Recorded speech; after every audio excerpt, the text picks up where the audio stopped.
Some of the horses are like models, to be honest. The head for the Arabian horse, the curve of the back, every part of the horse will give its own beauty.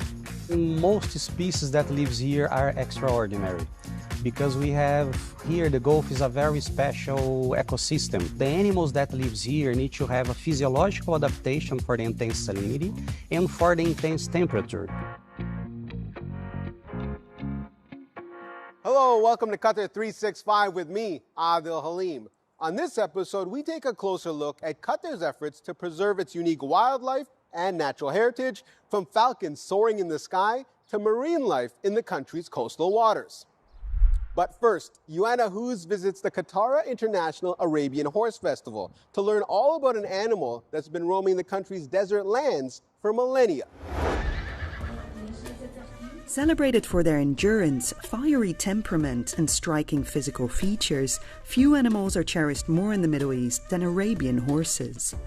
Dating back at least 4,500 years, the breed is thought to be one of the oldest in the world and is part and parcel of the region's rich cultural and equestrian heritage. I've come to the Qatar International Arabian Horse Festival here in Doha to get up close with these majestic animals. Currently in its 5th edition, the festival spotlights Qatar's deep-rooted equine traditions and provides a platform for local owners and breeders to showcase their horses on an international stage. It's become a flagship event on the world's equestrian calendar, with only the finest Arabians eligible to compete. The Arabian horse is very important to all Arabs, and in Qatar in specific, we really get the pride of having or owning these type of horses. The Qatar International Arabian Horse Festival is one of the biggest horse beauty champion in the world in terms of the prizes giving. What we are trying to do is to increase the number of the Arabian horse within Qatar and to start to compete outside Qatar.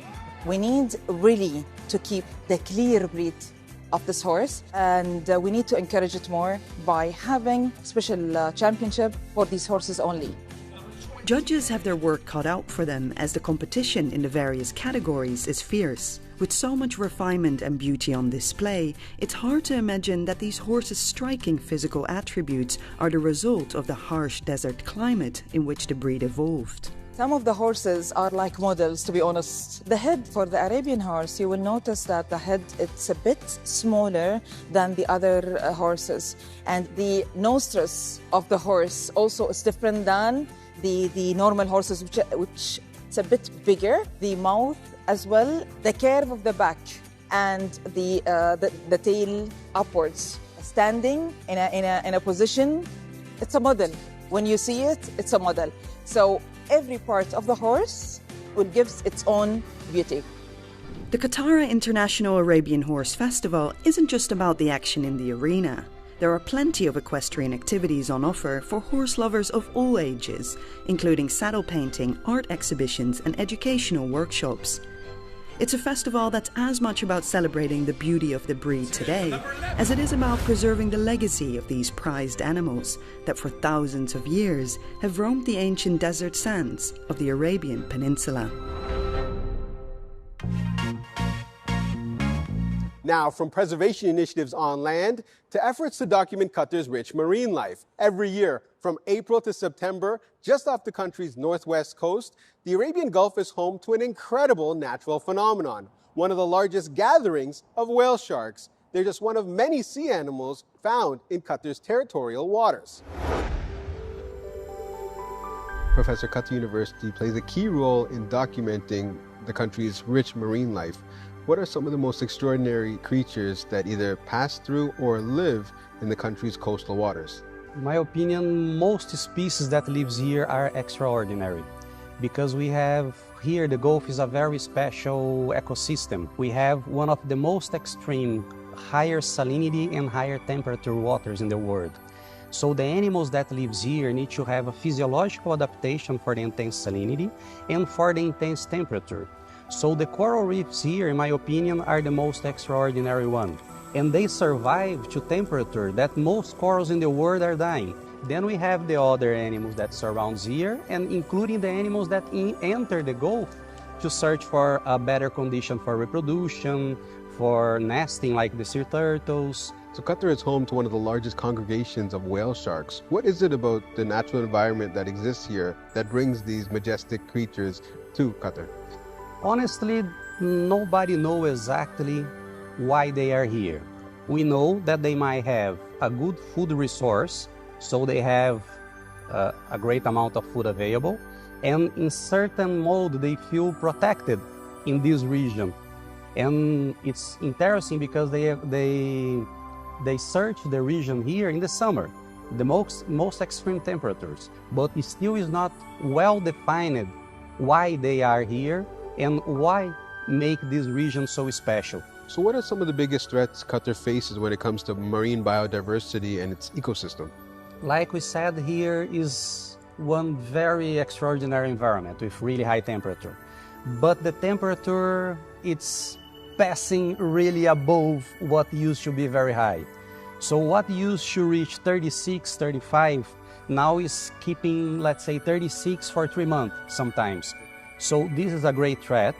Then we have also the fishing activity.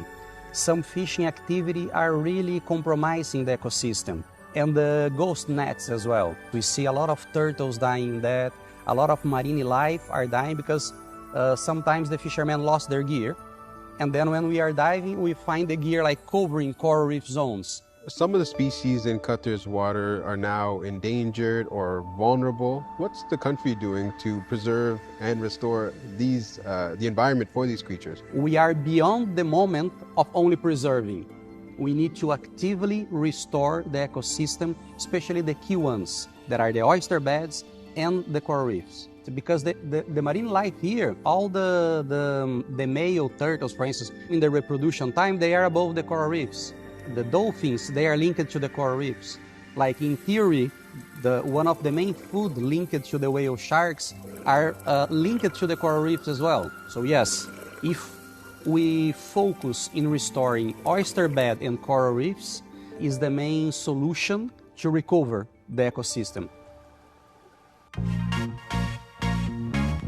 Along with the majestic Arabian horses we saw earlier, falcons are also highly regarded animals here in Qatar. The art of falconry has been passed down for generations, and that strong legacy continues here in Doha's historic Souk Waqif. Laila Humaira visited a hospital dedicated entirely to the preservation and care of these birds of prey.